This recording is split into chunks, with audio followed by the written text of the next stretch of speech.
To crochet you need a hook and you need some yarn.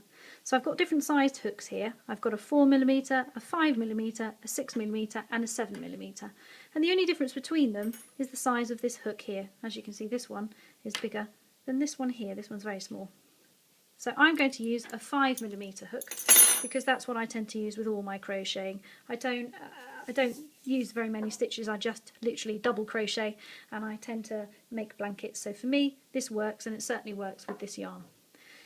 The first thing we need to do is to get a loop and tie a knot and put it on our hook like that. If you want to make it a knot you can do, just like that. And this just means that when you've made your chain of stitches it doesn't come undone. There are other ways of doing it, but this is just the way that I've done it and it works for me. Make sure that you have your short length of thread on the right hand side and the length of thread that goes to the ball or the bit of yarn that you've got on the left hand side. So now we're going to make our stitches, and we're going to wrap the thread around your fingers. Now everybody seems to do this in different ways, and the books I've seen people do it in different ways. So I think really the basic thing you want to do is wrap it over the hook and pull it through like that, let it drop off, and you've made a stitch. Let me do that again. Wrap it over the hook, pull it through the loop, let it fall off, and you've made another stitch.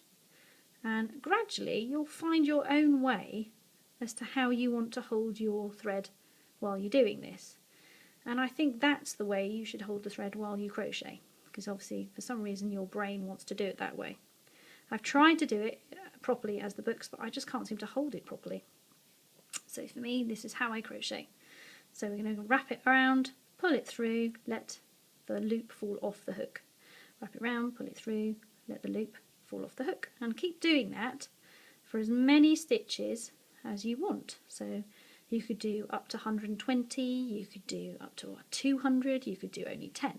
So really this is making the width of your work, and if you're following a pattern the person writing it will know the tension for that size of hook with that thread, so they will tell you what you need to do. So I've just done a few here, and then what you'll do is you'll have created what's called a chain.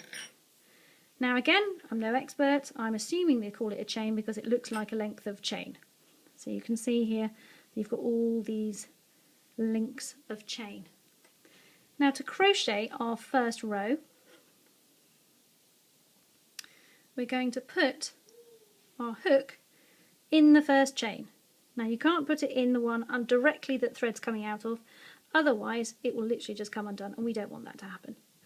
So we're going to put it in here, and we're going to push it in like that, and then you're going to wrap it round the hook, turn the hook sideways, pull it through the loop, but you've still got 2 loops on your hook.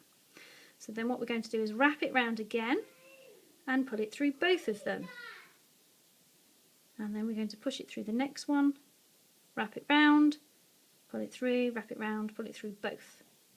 And you're going to keep doing that until you get to the end of your chain. So keep going, put it through, keep going, pull it through.